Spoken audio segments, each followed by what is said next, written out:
Vamos iniciar nossa aula. Então, bom dia a todos, né? Espero que todos estejam bem. A nossa aula de hoje vai ser continuação da aula passada, onde nós estávamos falando sobre câncer, né? Nós falamos sobre alguns termos utilizados quando se fala em neoplasia, quando se fala em oncologia, né? O estudo dos cânceres. Falamos a diferença entre neoplasia benigna e neoplasia maligna, as suas características, né? Como, por exemplo, a neoplasia benigna tem um crescimento lento, né? Geralmente localizado, e não tem capacidade de metástase. Essas células benignas, elas são diferenciadas, elas tendem a amadurecer, porém tem perda do controle de mitose, elas ficam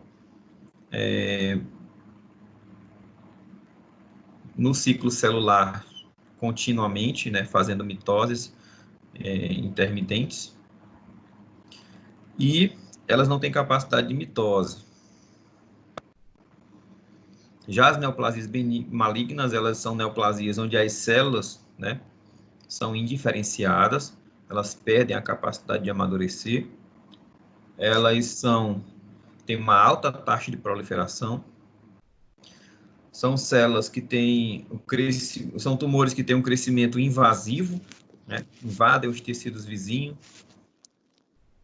invadem a circulação, invadem os vasos linfáticos, invadem as cavidades, podem chegar aos linfonodos, podem chegar a órgãos distantes, e elas têm um alto potencial de morte, né?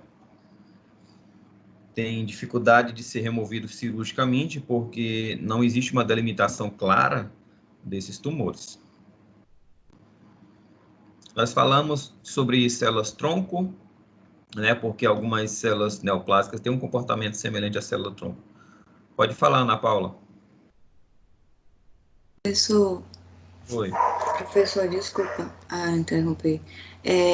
A sua aula é a mesma? É a 16 ainda, o slide? Não.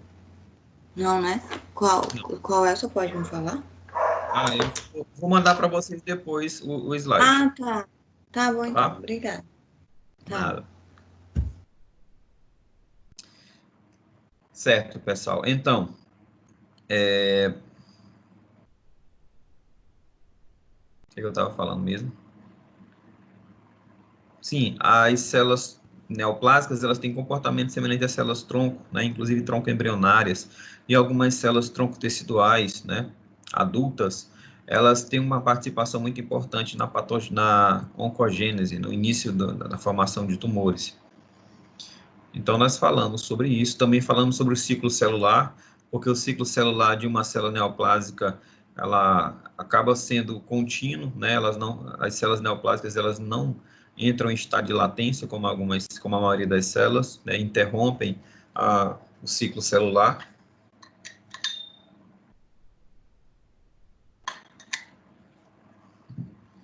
E hoje, para complementar a nossa aula, eu trouxe alguns recursos, né, para a gente visualizar algumas lâminas e entender na prática, né, o que eu já venho tendo na teoria, tá? Não é uma aula prática, né? Eu vou usar alguns recursos didáticos para poder enriquecer a nossa aula, tá bom? Então, eu pesquisando, eu encontrei aqui um recurso bem interessante, que é chamado de ImageScope. O ImageScope, ele é um microscópio virtual. Você consegue baixar esse programa no computador e você consegue baixar lâminas digitalizadas de alguns tecidos. Então, você consegue, né, na histologia, inclusive tem uma só para dente, né? Eu estava até olhando ali um laminário só para a parte de odontologia. Então, eu vou mostrar para vocês algumas lâminas de alguns tecidos que a gente já estudou, né, como o tecido sanguíneo, como os tecidos de órgãos linfóides, e também vou mostrar para vocês algumas lâminas de câncer benigno, câncer maligno, para a gente ver essas estruturas e conseguir entender o que eu já venho falando, né? Que essas células, as células benignas são bem parecidas com as células do tecido a qual ela se originou, e as células malignas são totalmente diferentes, tá bom? E dando seguimento, nós iremos falar sobre o tratamento do câncer. Quais as medidas a serem adotadas em indivíduos com câncer, né? Quais os medicamentos, como que ele age, né? Como que eles vão surtir efeito, né? E para que a gente entenda como esses medicamentos eles agem, a gente vai precisar do conhecimento prévio, né? Como que essas células se comportam, tá bom? Então vamos primeiro aqui no ImageScope. Eu já separei aqui algumas lâminas para a gente visualizar. Primeiro, uma lâmina de sangue. Então aqui nós temos uma lâmina, né, digitalizada do tecido sanguíneo. Né? É um zoom bem pequeno. Eu vou aumentar aqui a objetiva para a gente visualizar melhor. Então essas estruturas avermelhadas são as hemácias, né? São as células anucleadas de disco bicôncavo, né? Inclusive a hemácia vista no microscópio assim. Esse centro da hemácia, como ele é mais estreito, né, devido à biconcavidade das duas faces, ela tem menos hemoglobina no centro. Então, essas aqui são as hemácias. Então, perceba a grande quantidade de hemácias que nós temos numa lâmina de sangue. E esses pontinhos escuros, né, arroxeados, são as plaquetas. E aqui nós temos uma célula de defesa, né, um neutrófilo. O neutrófilo é uma célula em que o seu núcleo está segmentado de 2 até 4, 5 segmentos. Esse aqui tem um segmento, 2, 3 segmentos.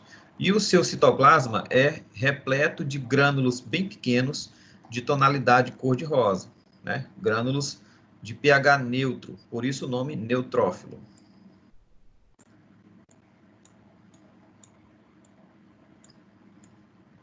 Percebam que os leucócitos não são tão abundantes no sangue. Aqui nós temos outra célula de defesa. Isso aqui é um linfócito. O linfócito é uma célula pequena, né? O núcleo bem redondo, arroxeado, e o citoplasma bem escasso. Essa parte azulada ao redor do núcleo, né, bem escassa, é o citoplasma do linfócito. O citoplasma do linfócito tem uma tonalidade azul celeste, né? Essa é a característica do linfócito. Vamos procurar. Essa daqui, né, é um eosinófilo. É uma célula que o núcleo geralmente é bilobulado e os grânulos são alaranjados, são básicos, né, e se tinge pela parte ácida do corante. Né? Então, Professor, Oi. qual o nome, por favor? Eosinófilo. Eosinófilo, né? Isso. Então, o eosinófilo é uma célula de defesa que tem uma alta potencialidade de combater parasitas e também ela participa do processo alérgico. Tá? Como parasita, né, ela é uma célula bem maior do que o normal, ela não consegue ser fagocitada, esse eosinófilo, o que é que ele vai fazer? Ele vai liberar esses grânulos ricos em toxinas na superfície do parasita, gerando a morte do parasita. Aqui é um outro neutrófilo, a gente já falou.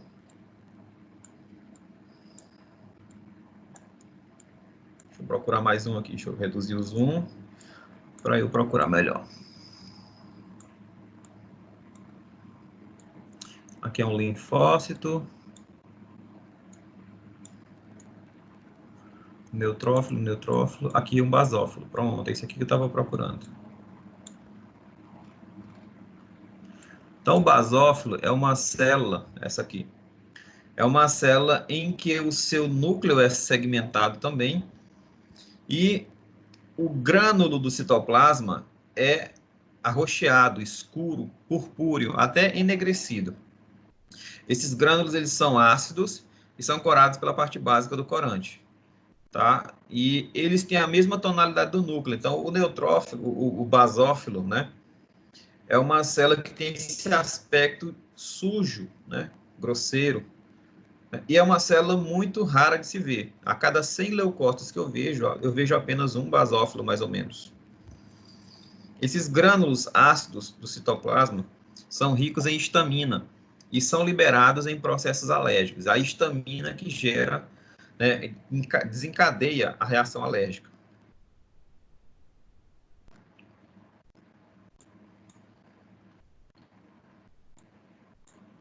Aqui nós temos mais 2 basófilos, ó, aqui no cantinho.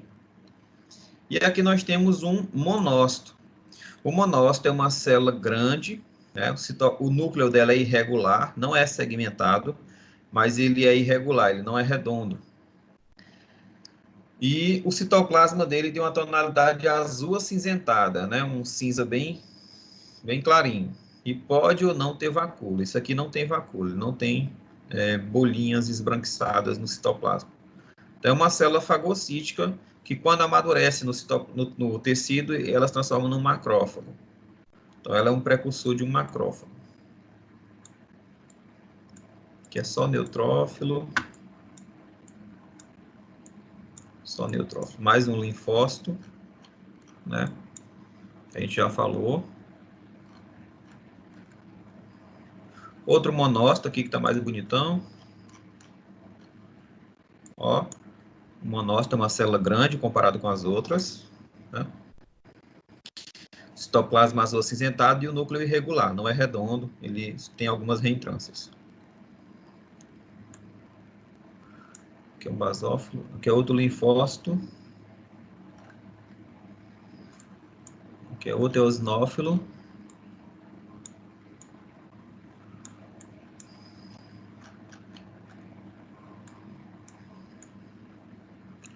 Deve ser um monócito. 2 monócitos aqui, um ao lado do outro. Então, percebam que eles têm a mesma tonalidade de citoplasma, mas o núcleo é irregular. Esse aqui está mais parecendo com um formato riniforme, parece com um rim. Isso aqui mais um formato cerebriforme, parece tem uns que tem um formato fetal, parece um embrião dentro do útero.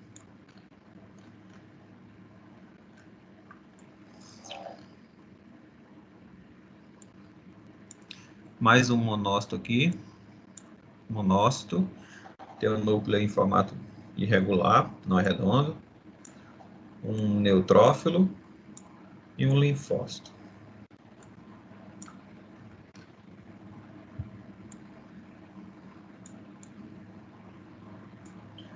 Ah, isso aqui é um... Deixa eu ver. Esse aqui é um linfócito large granular. Ele é difícil de ver. Ele é uma célula natural killer. Uma célula que combate principalmente tumores e células infectadas por vírus. Agora nós vamos ver Qual o nome, professor? célula linfócito large granular ou linfócito grande granular.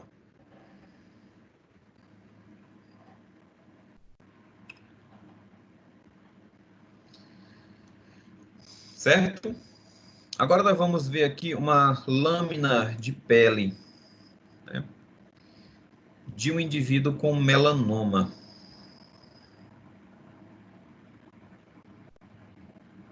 O melanoma, apesar inclusive o melanoma, ela é uma exceção à nomenclatura. O melanoma, apesar de terminar com oma, né, que eu falei na aula passada, que tudo que termina, todo câncer epitelial que termina com oma é benigno e que termina com carcinoma é maligno. O melanoma, apesar de terminar com oma, ele é um câncer maligno, né, porque ele tem característica, ele tem a capacidade de gerar metástase. Então aqui nós temos um sinal, né, que foi feito biópsia.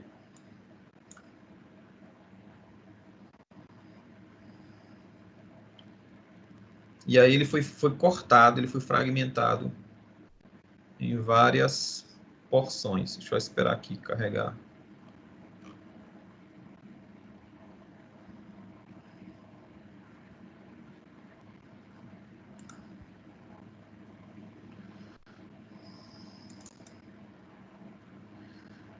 Só um momentinho.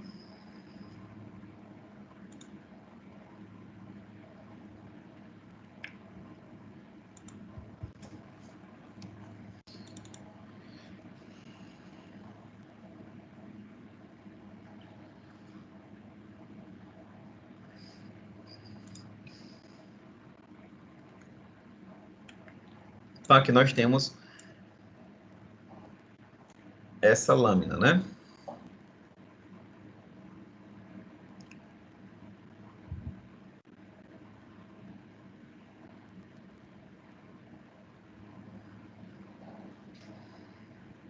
Só esperar carregar aqui.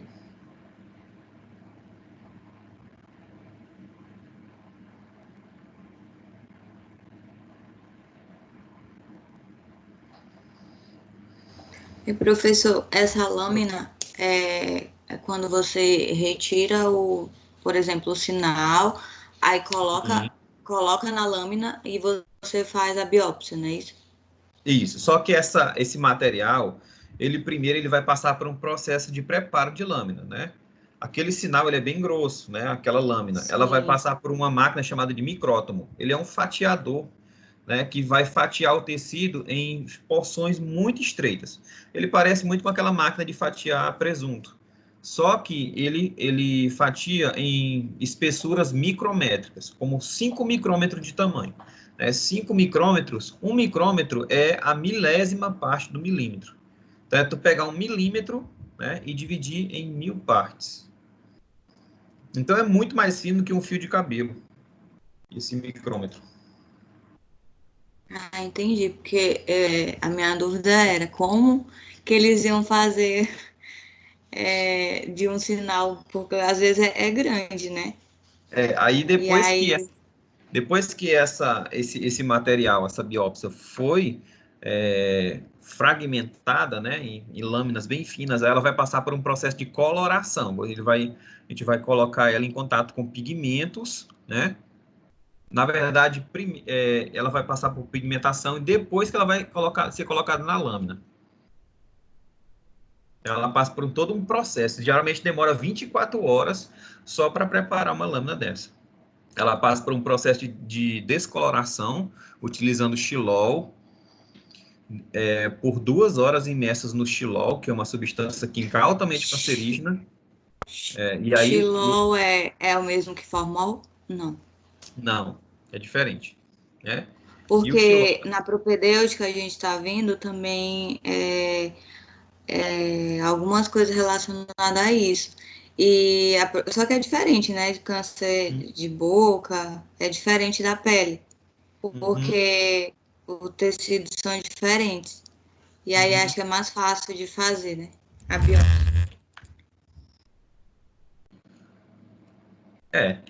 é, mas assim, aí ela vai passar por um processo de clareamento, que é o xilol, que é uma substância muito cancerígena, né? Mas ela ajuda a despigmentar a pele. E depois, só depois, ela vai passar por um processo de desidratação com soluções de álcool. E por último, ela chega à parte de coloração. Aí depois ela vai para a lâmina.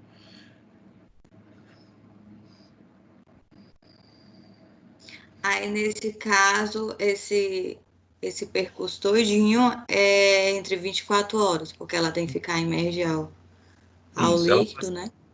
ela passa 2 horas em duas soluções de xilol, 1 hora na solução 1, outra hora na solução 2.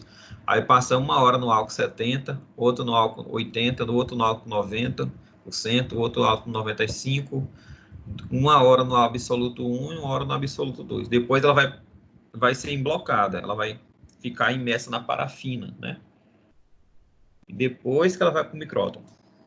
Aí ela é fatiada, depois de fatiada ela vai ser removida a parafina, coloca em banho-maria para derreter a parafina, que é aquele produto encontrado em vela. E depois, só depois então, que ela vai ser corada. Aí demora umas 24 horas.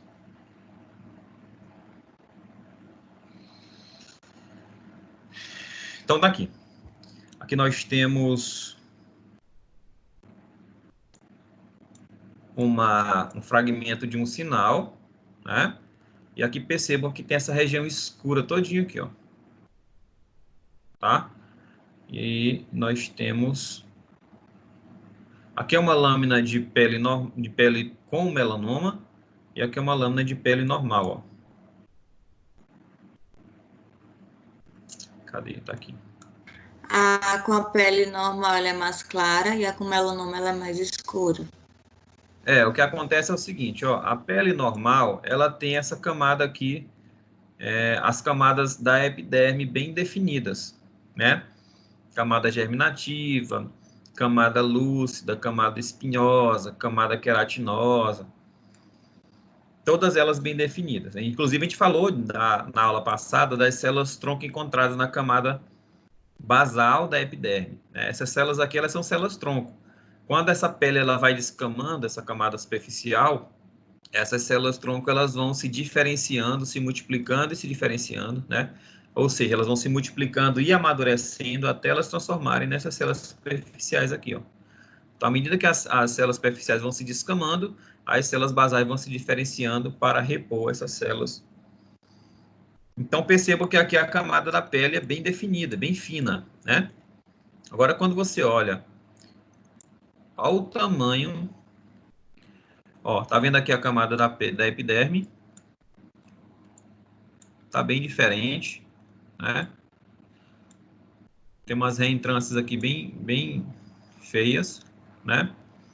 E essas células aqui são bem diferentes do tecido. Essas células mais escuras, né? Com núcleo diferente. Então, essas células aqui são todas células malignas.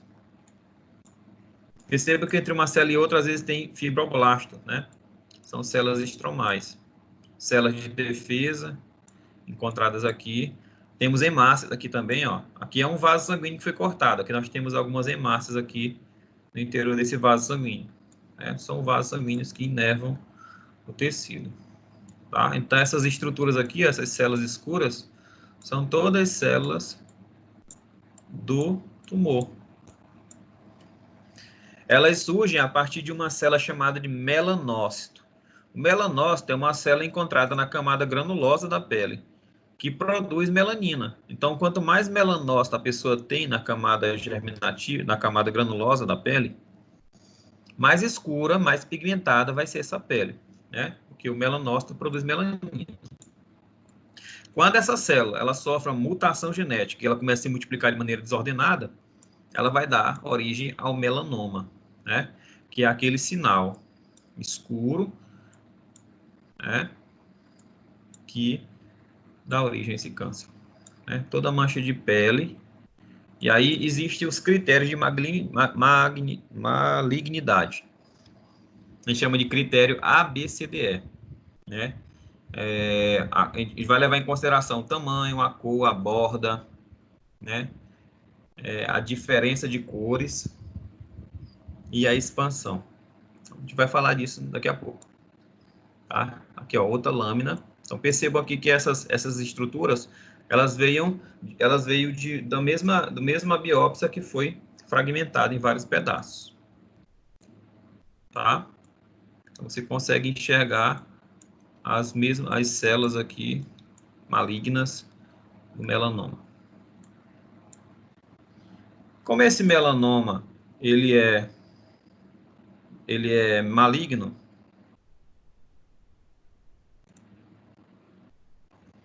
a gente pode ver, deixa eu ver aqui.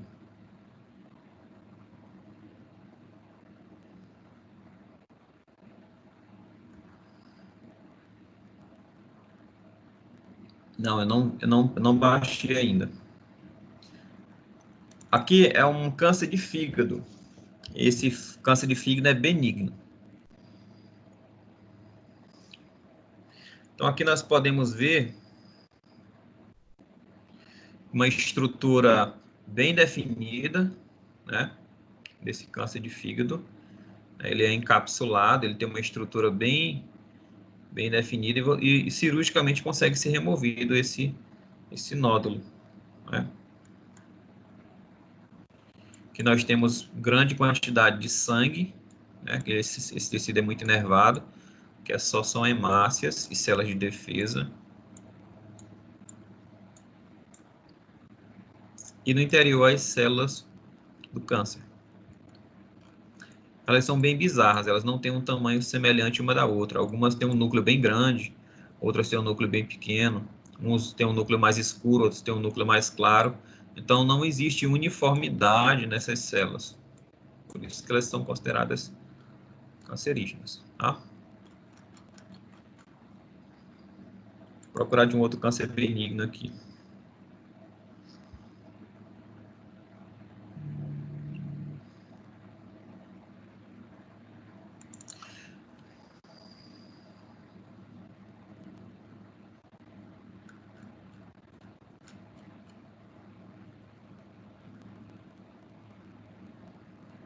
Deixa eu ver se aqui é um... Não, peraí.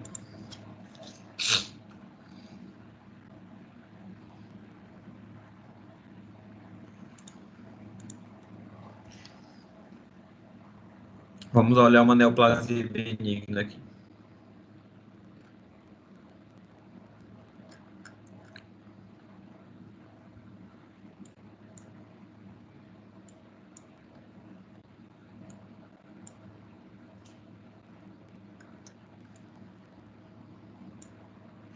Então, esse tumor aqui é uma neoplasia benigna e percebo que ao redor dele tem uma cápsula aqui fibrosa, ó, que reveste o tumor todinho. Então, o médico conseguiu remover essa estrutura todinha de maneira íntegra. Tá? A cirurgia. Percebo que a organização das células também são bem aberrantes. Então, elas têm tamanhos e formatos variados.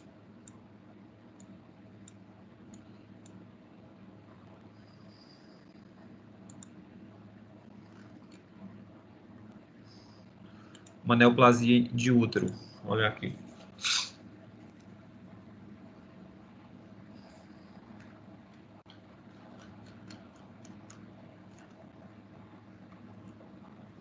Então, perceba assim que macroscopicamente a gente consegue ver uma região aqui mais escura no meio, que são as células neoplásicas.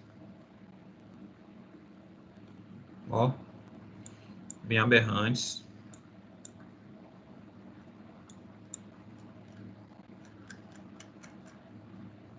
Comparado com as células boas, que são bem mais organizadas. Que é uma célula Professor, aí no caso é benigno, né? Isso, é benigno. Quando é maligno, ele tem a coloração mais escura. Não, isso não tem nada a ver com coloração. Mas é com a Não, né? organização da célula. Isso. Ah, Aqui dá para entendi. ver. Mais espalhado. Oi? Fica mais espalhado, eu acho. Elas têm um formato mais diferente. Elas têm um formato muito variado. Células, umas que são muito grandes, outras são muito pequenas, o núcleo às vezes é mais escuro, outro é mais claro, então tem essa discrepância, né? Não tem uniformidade. Então perceba aqui que é um vaso sanguíneo, ó. Dentro tem hemácias. Outro vaso sanguíneo aqui, ó, com hemácias no interior. Outro vaso sanguíneo. Então esse músculo, né, uterino, o miométrio, ele é bem inervado também. Certo? Então, vamos lá. Vamos dar continuidade. Deu para entender, pessoal? Sim, professor. Vamos lá. Sim. Então, hoje nós vamos falar, dando continuidade ao tratamento, né, das neoplasias. Eu não vou aqui elencar a grande quantidade de medicamentos que são utilizados no tratamento. Eu vou falar de classes terapêuticas, né, de alguns medicamentos que pertencem a um grupo de fármacos que agem de maneira semelhante. Tá? Eu vou tentar trabalhar com grupos de medicamentos. Então, vamos revisar alguns conceitos que a gente viu na aula passada.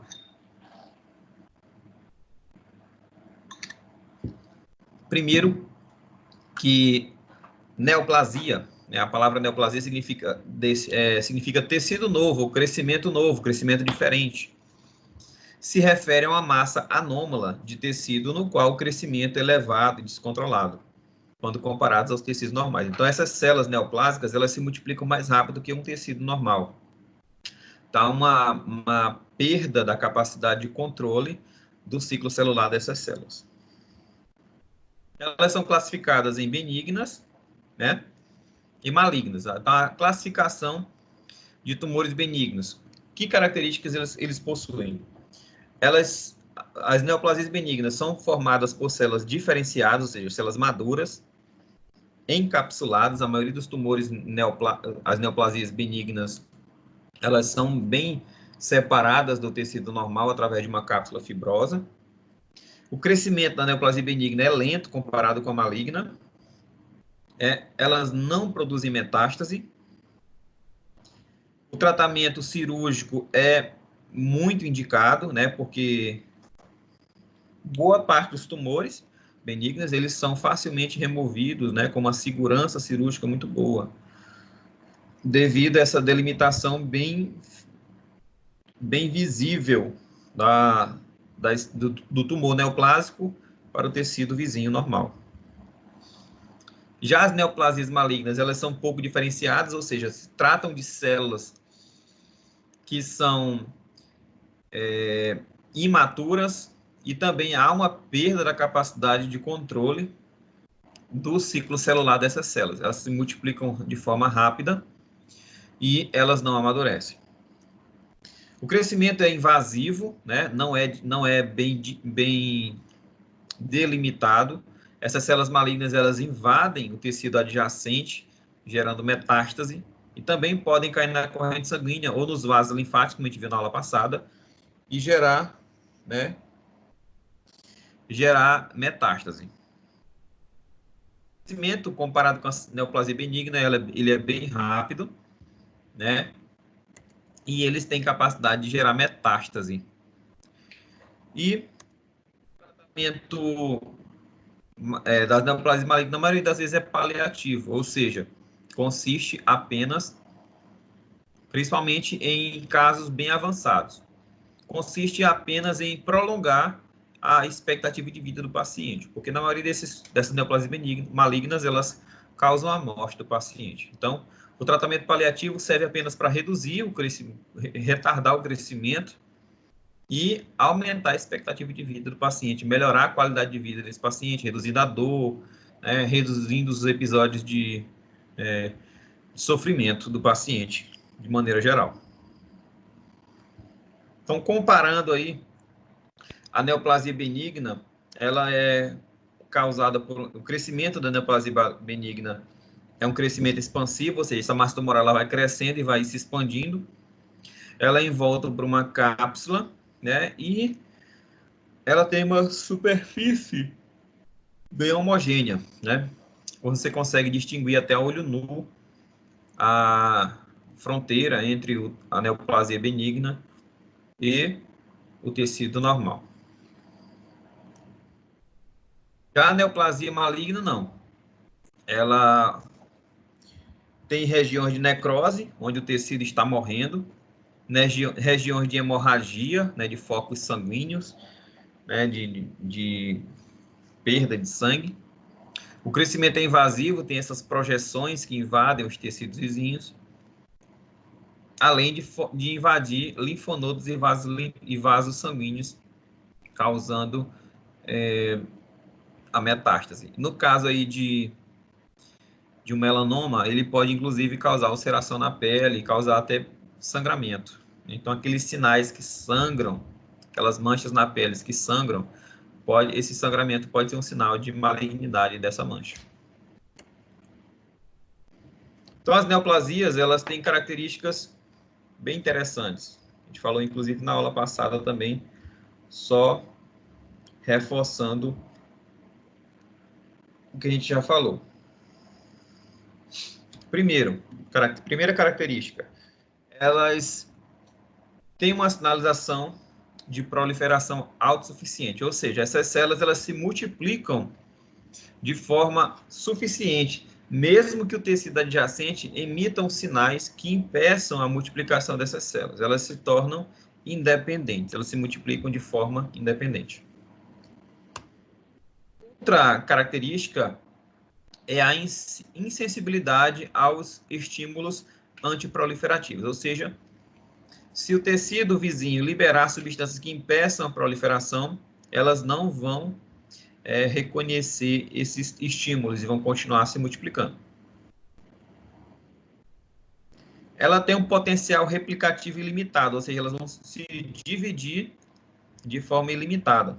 Elas vão fugir da apoptose, existe um mecanismo de morte celular, esses mecanismos vão estar inibidos em células tumorais, elas têm dificuldade de morrer.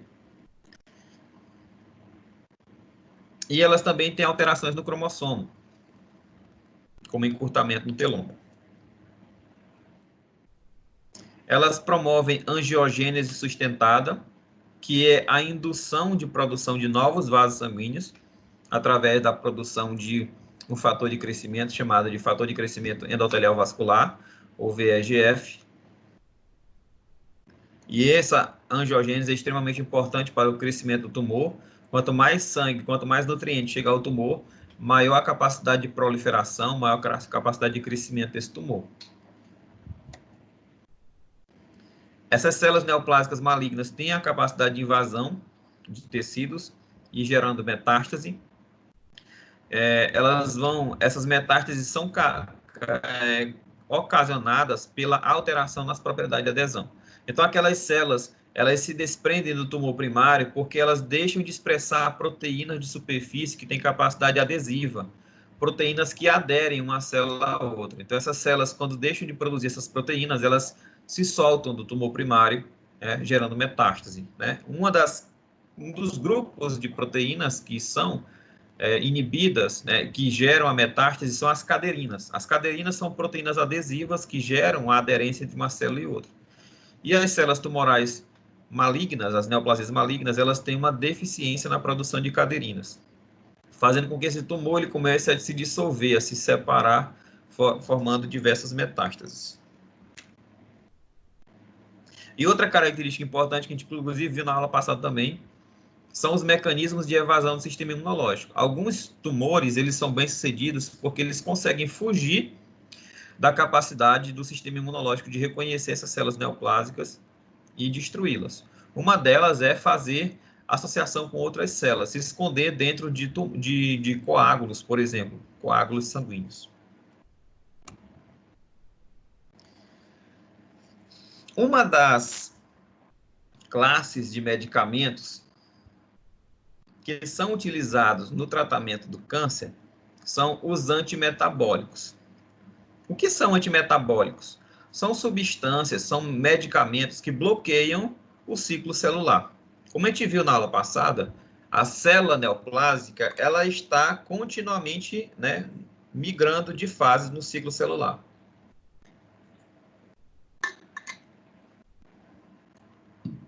Então, essas células elas fazem mitose, né, contínuas. E uma das características, uma das estratégias para bloquear esse crescimento exagerado das células neoplásicas é utilizar medicamentos que bloqueiam o ciclo celular. Então, como essas células se multiplicam muito rápido, se você utilizar um medicamento que bloqueia o ciclo celular, essas células vão deixar de se dividir ou vão reduzir a taxa de mitose. E isso pode ser bom porque o sistema imunológico pode dar tempo para o sistema imunológico combater essas células neoplásicas. Mas existe um ponto negativo. Não só as células neoplásicas se multiplicam rápido. Como a gente falou na aula passada, existe um grupo de células no nosso corpo chamado de células lábeis. Essas células também passam o tempo todo se multiplicando, porque elas vão repor células perdidas por alguns tecidos. Então, essas células tronco, que são células lábeis, elas também vão ser prejudicadas com o uso desses medicamentos antimetabólicos e acabam gerando efeitos colaterais graves, né?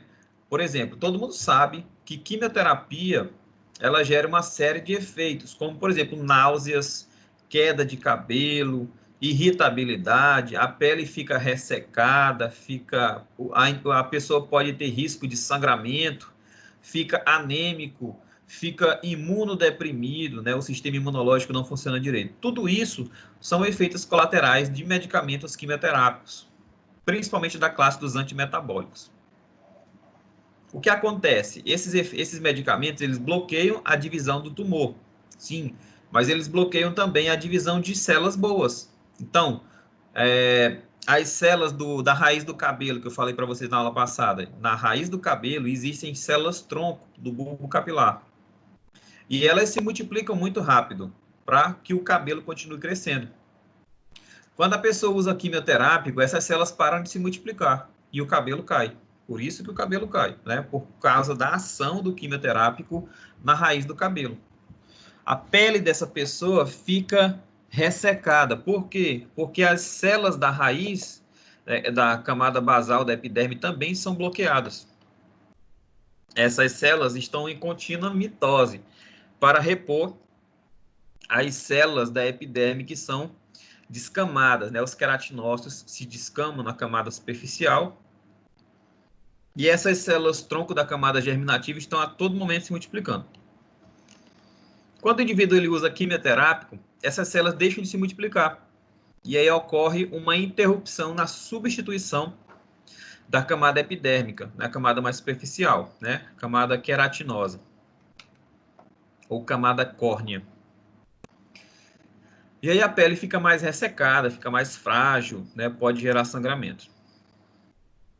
Outro efeito colateral é a alteração do sistema digestório. A pessoa pode ter muita diarreia e muita náusea, vômito. Por quê? Porque a mucosa gástrica e a mucosa intestinal também é substituída diariamente. Existem células tronco na mucosa do intestino e do estômago que se multiplicam continuamente para repor as células que se descamam nessa mucosa. E por conta disso, por conta do efeito colateral do antimetabólico, essas células deixam de se multiplicar e a mucosa gástrica ela começa a ficar mais fina e ficar mais frágil, né, gerando gastrite, gerando alterações no sistema digestório todinho. Então, a pessoa tem mais náusea, vômito e diarreias por conta desse bloqueio. A mucosa bucal também, né, as células tronco da mucosa bucal, que repõem as células da epiderme, elas também são bloqueadas e a pessoa fica com sangramento, irritação na mucosa bucal. E as células tronco da medula óssea também são bloqueadas. Aquelas células tronco que produzem plaqueta, hemácia e células de defesa, elas têm interrupção na sua multiplicação. Então, a medula óssea ela vai reduzindo a capacidade de produzir hemácia, e aí o indivíduo ele vai ficar anêmico. Reduz a capacidade de produzir plaqueta, e aí o indivíduo vai ter episódio de sangramento. E reduz a capacidade de produzir leucócitos, e aí o indivíduo ele vai ter redução no seu sistema imunológico devido à baixa produção de células de defesa. Então, existem vários medicamentos que são da classe dos antimetabólicos. Um deles são os agentes de ligação ao DNA. São medicamentos que, durante a fase de síntese, né, do ciclo celular, eles se ligam às fitas do DNA e impedem a duplicação do DNA. Exemplo de agentes de ligação do DNA, nós temos os alquilantes, alguns antibióticos antitumorais e os compostos de platina. São medicamentos que se ligam na fita do DNA e impedem a síntese, a duplicação do DNA. Então, se o DNA não é duplicado, essa célula não vai se dividir, né? Porque sem a fase de síntese, a célula não vai entrar em mitose. Então, esses medicamentos antimetabólicos, eles agem na fase de síntese do ciclo celular. Outro grupo de medicamentos são os inibidores de microtúbulos. Esses microtúbulos são proteínas produzidas na fase G2, né, o GAP2, que a gente falou na aula passada. E esses microtúbulos são importantes para ocorrer a separação dos cromossomos, né? Os componentes ali dos centríolos. Sem a síntese dos microtúbulos, né, as células não vão entrar em mitose. Então, existem vários medicamentos que são utilizados como inibidores da síntese do microtúbulo, como, por exemplo, os alcaloides da vinca. Essa vinca é uma flor típica do Nordeste brasileiro, e dela é extraída uma substância, duas substâncias, na verdade, a vincristina e a vinblastina. Essas duas substâncias, esses dois alcaloides, eles são utilizados no tratamento de leucemia, porque eles bloqueiam justamente a fase G2 e impedem a multiplicação de células tumorais. Eu vou mostrar para vocês.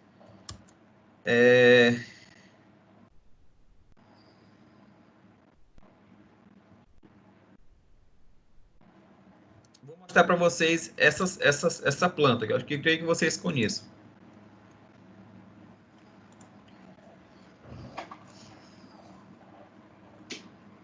Procurar aqui na internet uma foto dessa planta que vocês vão ficarem impressionados, como é uma planta muito comum no Nordeste brasileiro.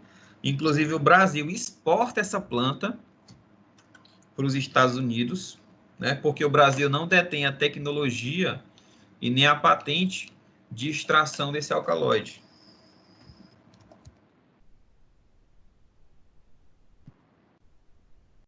E ele exporta toneladas e toneladas dessa planta para os Estados Unidos e depois compra a ampola do medicamento. Uma ampola de vincristina custa R$6.000.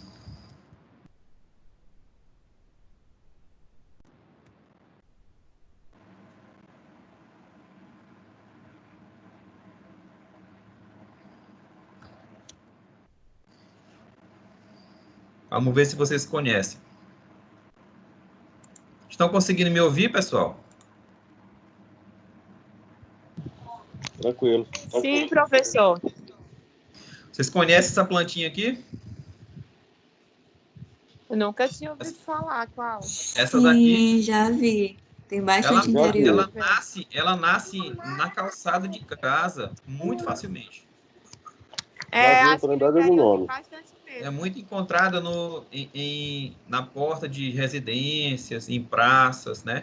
Ela não tem um cheiro muito agradável, tanto é que ela tem um apelido de Maria Fedorenta, Maria Cagona, porque ela tem esse cheiro desagradável. Mas ela é muito bonitinha. E ela tem várias cores. Geralmente, a mais comum é a rosa, a vermelha e a branca. Eu sei que vai para os Estados Unidos e volta R$6.000. Pô. Pois Eu é. já vi ela mais rosa. Que se tira uma substância que custa R$6.000 a dose. A dose, né? A ampola. Tá aqui, ó, um jarrinho de vinca. Quem nunca viu isso num canteiro da porta de uma casa de uma pessoa, né? Ela nasce naturalmente. E ela é típica do Nordeste brasileiro. Né? Outros países não têm essa planta, elas precisam exportar, e não é no Brasil inteiro, é só mais no Nordeste. Outro grupo de... então, ó, tem os alcaloides da vinca, que é dessa planta aí, o docetazol, né? E o paclitacel, são esses medicamentos que inibem a fase G2 do ciclo celular. Então, tá vendo por que a gente teve que estudar ciclo celular para a gente poder entender de câncer? Né? Porque, primeiro, as células cancerígenas elas têm um ciclo celular contínuo. E segundo, que os medicamentos utilizados no tratamento, eles atuam no ciclo celular das células tumorais. Outro grupo de medicamentos que agem no ciclo celular são os antimetabólicos que bloqueiam a síntese de DNA, como o metotrexato e a azatioprina, né, são os medicamentos mais comuns. O metotrexato, ele bloqueia a síntese da vitamina B9, a síntese do ácido fólico. O ácido fólico é uma vitamina do complexo B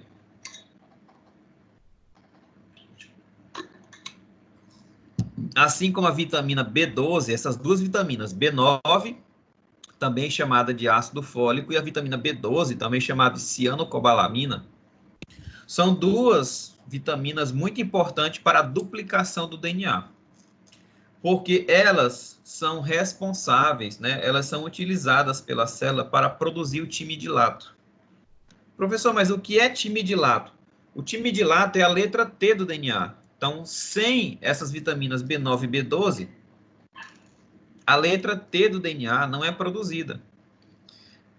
As outras letras, né, adenina, timina e guanina, elas são produzidas sem necessidade de outra substância. O próprio corpo produz sem precisar de mais nada. Mas a timina, né, ela precisa, para ser produzida, ela precisa dessas vitaminas B9 e B12. Então, toda célula do nosso corpo que está em divisão precisa de vitamina B9 e B12. Por isso que elas são muito importantes. E lógico, né, as células que se multiplicam mais rápido, elas precisam muito mais de vitamina B9 e B12 do que as células que se multiplicam lentamente. Então, as células cancerígenas, elas necessitam de muita quantidade de vitamina B9 e B12 para duplicar o seu DNA. Por isso que gestantes e crianças, né, da primeira infância precisam de grande quantidade de vitamina B9 e B12. Por quê? Porque elas estão em crescimento. E para o corpo delas crescerem, né, as células precisam entrar em mitose. Para entrar em mitose, precisa de vitamina B9 e B12. Então, gestantes precisam de vitamina B9 e B12, por quê? Para elas, não. Para ofertar, através do sangue, essas vitaminas para a criança, para o embrião que está em multiplicação. Então, aqui nós temos vários medicamentos que agem, né, em regiões específicas da síntese do DNA, né? Como os antimetabólicos que inibem a síntese do timidilato, né? Como o metotrexato. Os antagonistas da purina, né? A gente viu lá na disciplina, vocês viram na disciplina de biologia, ciências celulares e moleculares, que as bases nitrogenadas do DNA, dos ácidos nucleicos, de modo geral, elas são divididas em dois grupos: as purinas e as pirimidinas. As bases púricas, né, são bases que têm dois anéis, um pentagonal e um hexagonal juntos. Exemplo de base púrica, nós temos a adenina, né? A adenina é uma base púrica. Então, esses medicamentos inibem a síntese das bases púricas. Outro grupo de medicamentos, como a dactomicina e seus derivados, eles intercalam no DNA, eles se ligam às fitas do DNA e impedem que o RNA, a enzima RNA polimerase, se associe ao DNA. Essa RNA polimerase é a enzima responsável por transcrever o DNA. Ou seja, essa enzima, ela percorre uma parte do DNA e sintetiza, né, um RNA mensageiro complementar a essa região que ela codificou. Então, sem através da ação desses medicamentos, como a dactomicina, o DNA ele não consegue transcrever RNA mensageiro e, consequentemente, não consegue sintetizar proteínas. Então, células que não produzem proteínas não conseguem ser viáveis, elas morrem. Existe também a hidroxiureia, né, que inibe os ribonucleosídeos. Inibe a síntese da pirimidina, ou seja, inibe a síntese das bases pirimídicas, né, como citosina, timina e guanina, tá? As bases púricas é adenina e citosina. E as bases pirimídicas, timina, uracila e guanina. Existem medicamentos também que se ligam ao DNA, né, às fitas do DNA, que são chamadas de alquilantes de DNA. Existem algumas enzimas que inibem a síntese de proteínas. Existem alcaloides vegetais, como já falamos, né, da vinca, né? que inibem também a polimerização dos microtúbulos. Aqui nós temos a síntese das bases púricas e pirimídicas, né, como adenosina monofosfato e guanina monofosfato, que são as bases púricas, e as bases pirimídicas, como timina, uracila e citosina. Então, existem alguns medicamentos que impedem a produção dessas bases púricas e pirimídicas, como, por exemplo, o metotrexato, que inibe a síntese, né, do ácido fólico. Folato, também chamado de ácido fólico, também chamado de vitamina B9, ele é utilizado para sintetizar a timina, o timidilato. Então, o metotrexato, ele bloqueia essa enzima, a dihidrofolato redutase, impedindo a utilização do ácido fólico para produzir timina. Alguns antibióticos, como, por exemplo, as sulfas, que mimetizam o ácido paraminobenzoico, que é utilizado pelas bactérias para produzir o dihidrofolato, que também é utilizado para produzir o timidilato. Então, percebam que antibióticos também bloqueiam, alguns antibióticos também bloqueiam a produção de DNA. Para você entender como os antibióticos funcionam, tu precisa entender como que a bactéria se divide. Porque esses antibióticos eles vão agir em regiões específicas da duplicação da mitose bacteriana. E existem alguns medicamentos também que induzem a apoptose das células neoplásicas. Lembrem, né, que as células neoplásicas, elas têm dificuldade de morrer. Então, se você induzir a morte dessas células, o tumor ele vai ter dificuldade de crescer. Então, aqui nós temos as rotas, né, de reações químicas que induzem a apoptose, como a via da ATF6, via da PERC, via da írion-alfa e a via da IP3R, receptor de IP3. Então, tem substâncias como a metformina, sim, a metformina, aquela que é utilizada no tratamento de diabetes. Alguns estudos mostram que a metformina, ela ativa a via da TF6 e induz a morte celular, né, de células neoplásicas. Já existem pesquisas que mostram que pacientes que utilizam metformina, eles têm menos chance de desenvolver câncer. Ou, quando tem câncer e utilizam metformina, eles têm uma maior probabilidade de cura ou de retrocesso desse tumor. Existe também substâncias como o resveratrol. O resveratrol é uma substância antioxidante encontrado muito na uva e no vinho, né? Essa substância ela ativa a cascata do receptor de IP3, que gera também a apoptose celular. Então, por isso que se diz que o vinho, né, a uva, é uma substância existem substâncias antioxidantes que previnem o aparecimento de câncer. É essa substância, o resveratrol. Inclusive, no laboratório de pesquisa ao qual eu faço meu doutorado, tem uma pesquisadora que trabalha justamente com resveratrol em câncer, né? E ela tem tido resultados muito bons. E existe também o ácido gálico, que é uma substância encontrada, né? É um tanino, é um precursor de tanino, encontrado em vários vegetais, que também induzem a apoptose celular através da ativação das vias da junquinase, né, GNK, da junquinase e da CHOP, induzindo a apoptose.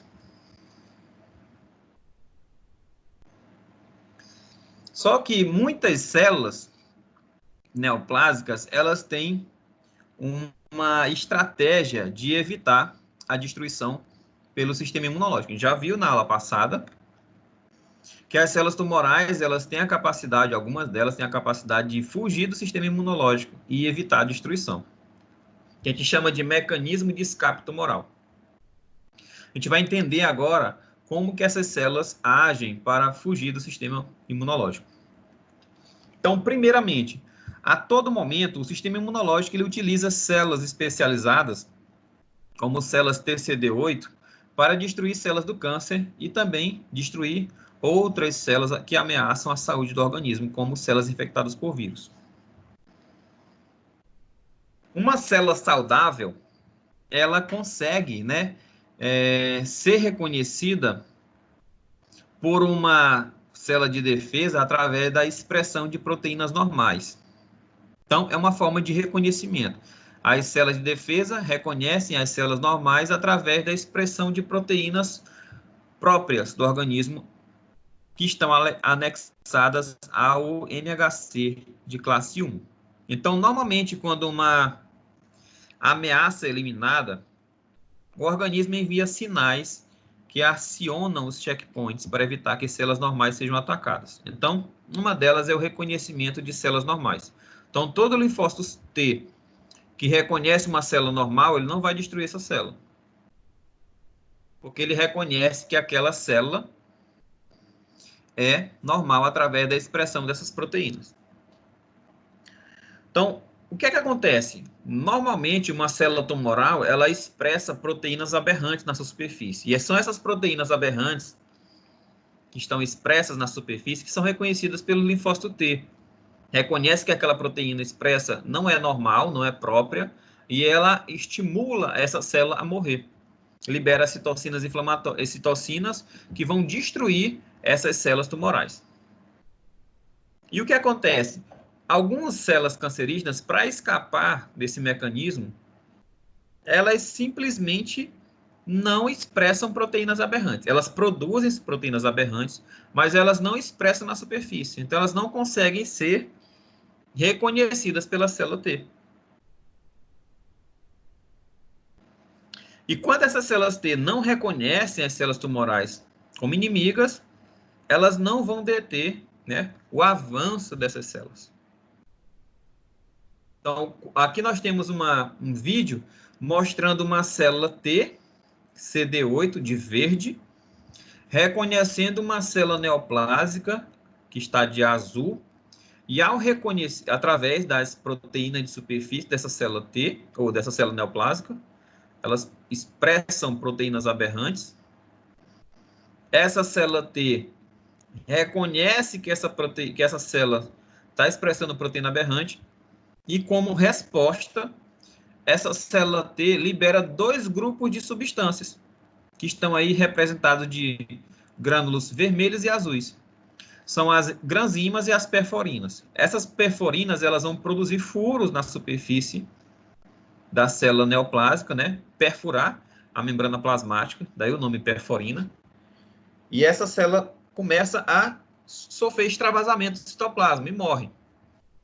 E as granzimas são substâncias que vão ativar o mecanismo de apoptose dessa célula neoplásica. Então, aqui nós temos células T reconhecendo células cancerígenas e destruindo elas por ativação do mecanismo de apoptose.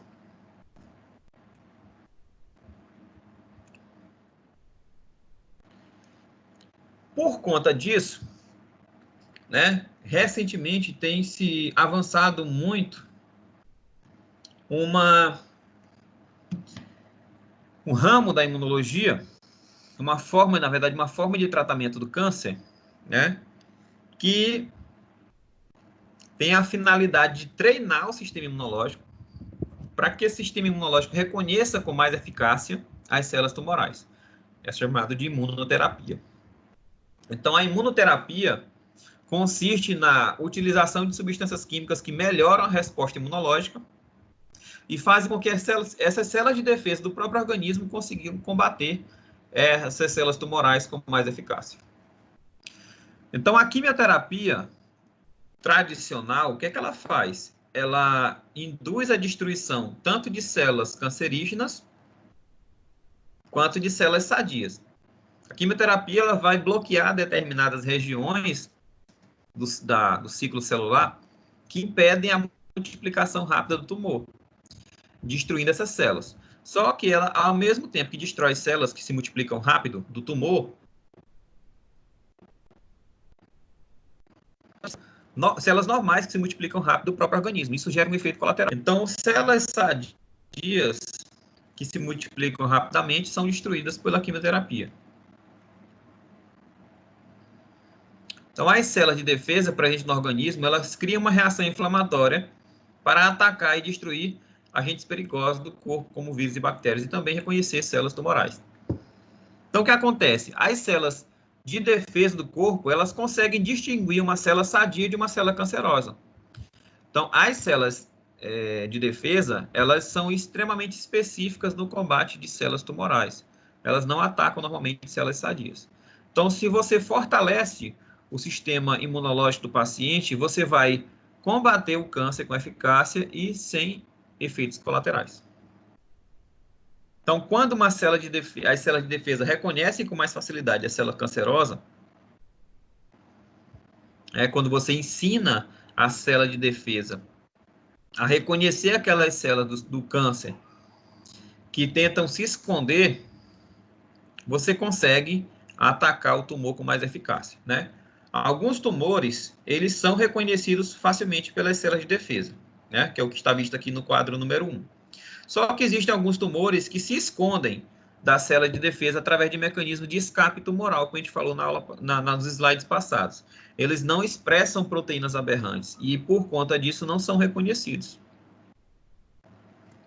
A imunoterapia trabalha justamente para fazer, né, melhorar o reconhecimento dessas células de defesa. Então, o aumento da eficácia em que as células de defesa consigam reconhecer essas células cancerígenas, melhora a resposta imunológica. Então, a imunoterapia reforça o sistema imunológico, bloqueando as proteínas produzidas pelo câncer, né, que protegem o câncer, e dessa forma o organismo irá reconhecer o tumor e atacá-lo com mais eficiência. Então, a quimioterapia convencional, ela gera uma série de efeitos colaterais. E todos esses efeitos colaterais estão relacionados ao ataque de células boas do organismo como efeito colateral. Então, a quimioterapia intravenosa, né, ela consiste na administração de medicamentos que vão atuar no ciclo celular, tanto de células neoplásicas quanto de células boas. E isso pode causar alteração no sistema nervoso central, né? Gerando, por exemplo, irritabilidade, que é uma alteração de comportamento, né? Dor de cabeça, que é a cefaleia, e até a queda de cabelo, chamado de alopécia. Problemas hepáticos, né? O fígado também vai ser agredido, né? Porque o fígado é um órgão que tem a capacidade de gerar desintoxicação. Ele elimina as células, as substâncias tóxicas. E como a quimioterapia é uma substância tóxica, o fígado, ele vai ter um aumento, né? Vai ter uma sobrecarga de trabalho. E ele pode sofrer também. Até o fígado pode ser atacado por essa quimioterapia. O indivíduo também tem a mudança de humor, né? Mudança repentina de humor, que é uma mudança de comportamento. Alteração do peso, ele começa a perder peso muito rápido, né? Aumento do risco de hematoma e sangramento, porque a quimioterapia vai bloquear a produção de células do sangue, como as plaquetas, que quando estão baixas no sangue, aumenta o risco de sangramento, né, e de hemorragia. Aumento da frequência de infecções, porque a quimioterapia bloqueia a produção de células de defesa, de leucócitos, reduz a produção, e aí o indivíduo fica com imunossupressão. Por isso que muitas pessoas que estão na quimioterapia precisam usar máscara para evitar qualquer tipo de infecção. O indivíduo também que faz uso de quimioterapia, ele acaba tendo um estado anêmico, porque essa anemia é decorrente da baixa produção de hemácias, né? Porque a quimioterapia age na medula óssea, impedindo ou reduzindo a produção de células vermelhas. O indivíduo ele vai ter pele seca, né? Porque a quimioterapia também age nas células basais, as células tronco da pele, reduzindo assim a homeostasia, né? Alterando a homeostasia, o equilíbrio do tecido epitelial, porque reduz a reposição de células perdidas pela descamação. O indivíduo vai ter alterações cognitivas, né? Dificuldade de memorização, dificuldade de aprendizado, a memória curta e a curto e longo prazo vão estar alteradas também. O indivíduo vai ter problemas gastrointestinais, como náuseas, devido à alteração da mucosa gástrica, e vômitos também, mais frequentes, e constipação, né, dificuldade de evacuar, devido à alteração também da mucosa intestinal. Vão ter dificuldade de deglutir, porque há alteração também da mucosa do esôfago e da cavidade oral. Dores musculares, né, porque existem células tronco também na musculatura, chamadas de células satélite. São essas células satélites que geram o aumento da musculatura quando o indivíduo ele pratica atividade física. Vão ter perda da libido, porque as células, os órgãos, as gônadas masculina e feminina vão estar alteradas também, o testículo e os ovários. E, inclusive, eles geram infertilidade temporária ou definitiva. Algumas quimioterapias impedem, impossibilitam o indivíduo de ter filhos nos próximos 2, 3 anos subsequentes à quimioterapia.